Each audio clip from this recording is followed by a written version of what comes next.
What do you know about the author when you see that passage? Then you read the questions, then you read the passage, then you make an educated guess. Let's jump in. We got a passage on Charles Dickens. Three questions on this passage from Great Expectations. What do we know about this writer? Victorian writer, English writer. We're looking at the mid 1800s. Victorian writers are all about virtues, middle class life, a good triumphing over evil. Charles Dickens wrote a lot of rags to riches stories as well. Oliver Twist, David Copperfield. My favorite is A Christmas Carol. So you know how clearly written Mr. Scrooge is, right? He's become like a bit of a fable for us even right now. And so Dickens is one of the best novelists when it comes to describing characters. And that's what these questions kind of lean into. So, question number one, what's the point of view of the passage? Question number two, in the passage, the character of Mrs. Gargery is developed primarily through the author's depiction of her. And the third one, which of the following is used in the description of Joe Gargery in the second paragraph? We've got some figurative language options. Now we're going to read the passage. My sister, Mrs. Joe Gargery, was more than 20 years older than I and had established a great reputation with herself and her neighbors because she had brought me up by hand. Having at that time to find out for myself what the expression meant, and knowing her to have a hard and heavy hand, and to be much in the habit of laying it upon her husband as well as upon me, I suppose that Joe Gargery and I were both brought up by hand. She was not a good-looking woman, my sister, and I had a general impression that she must have made Joe Gargery marry her by hand. Joe was a fair man, with curls of flaxen hair on each side of his smooth face, and with eyes of such a very undecided blue that they seemed to have somehow got mixed with their own whites. He was a mild, good-natured, sweet-tempered, easy-going, foolish, dear fellow, a sort of Hercules in strength and also in weakness. Great. The point of view of the passage is first person. That's the easiest question out of the six. Um, for those who don't know, Pip is the main character. That's who I is. And then, you have a singular possessive there too. But once you see I, you should know. First person. Next question. She is developed primarily through how? Just a quick pointing out of that Mrs. Joe Gargery. There's another sign that this is a Victorian style writing. She doesn't have a name outside of her husband's name. She's married to her husband, so she adopts her husband's name. Anyway, so the word that could throw us off in this question is primarily. Primarily can mean first, and when you're talking about order, but the test taker is really talking about overall. How was Mrs. Joe Gargery developed overall through this author's wonderful description? So, husband's opinion of her, A, you should have crossed that out. We don't know how Joe feels about her.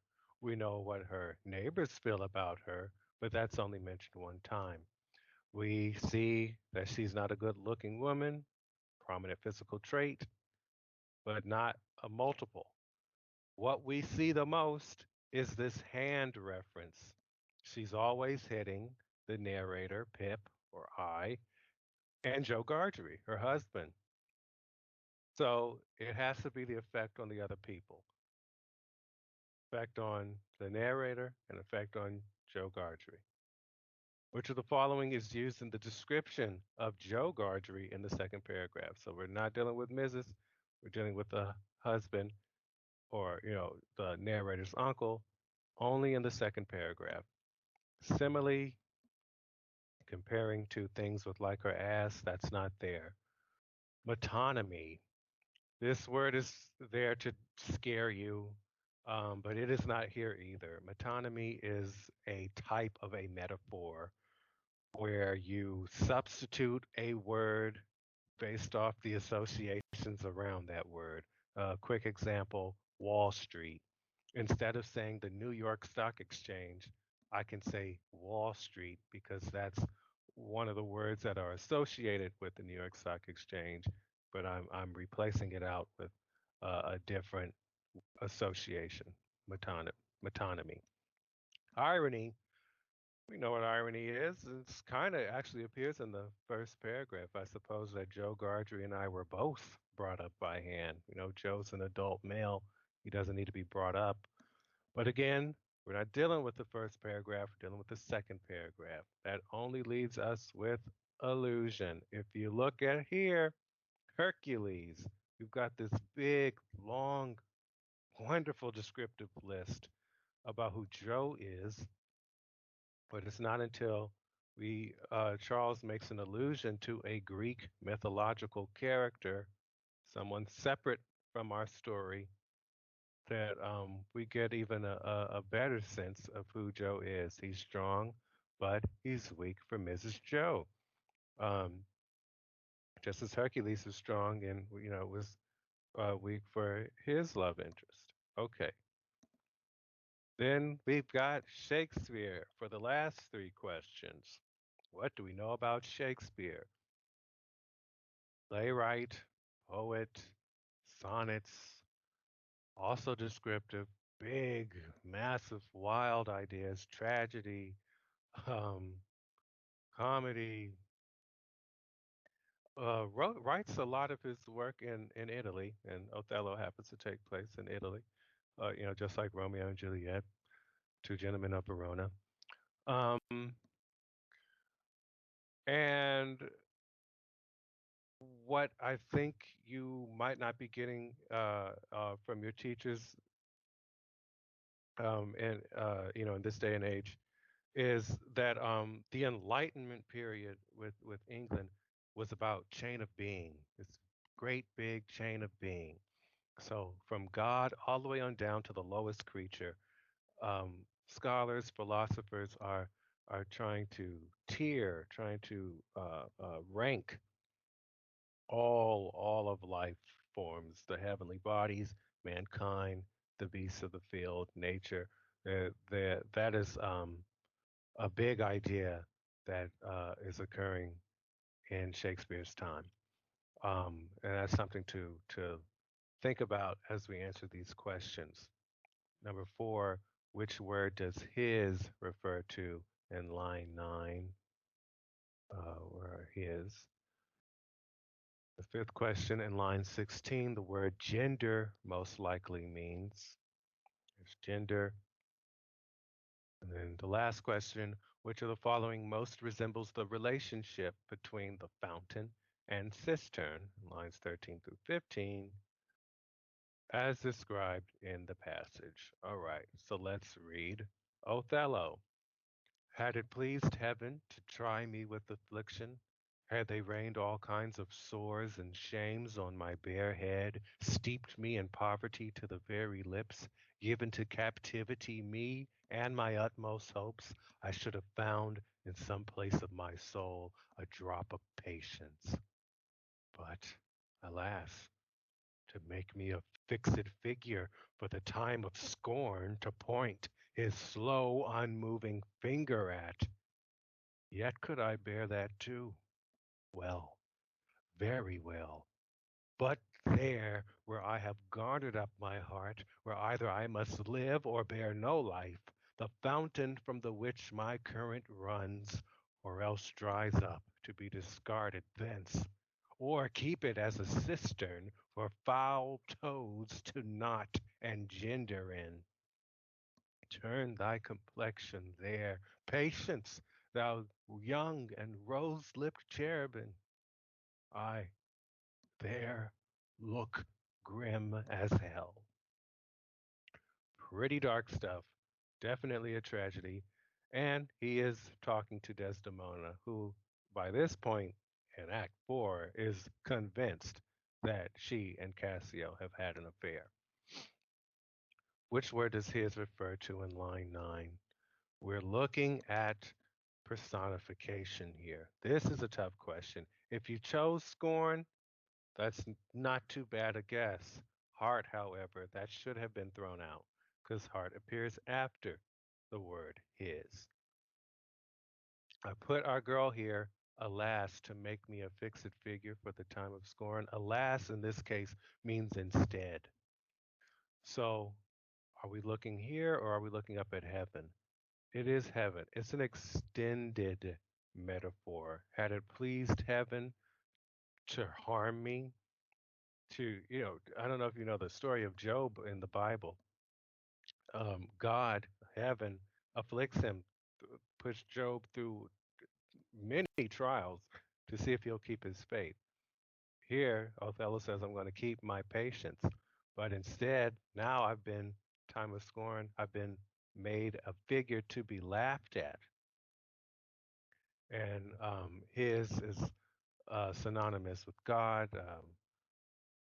Heaven is the answer. Very tough, but time of scorn is all about a depiction of how Othello feels. He feels like he's been made the fool. In line 16, the word gender most likely means. Now, when you get a question like this, you should be able to take the answer and just substitute it uh, in its place, right?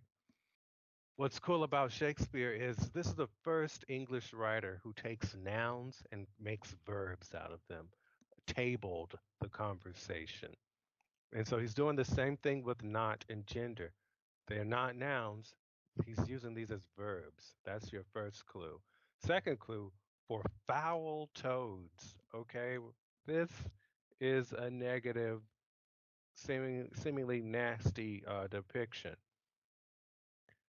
To not and design in doesn't make sense. To not and male and female in, that doesn't make sense. And we should be able to tell that he is not using the word as we understand it today.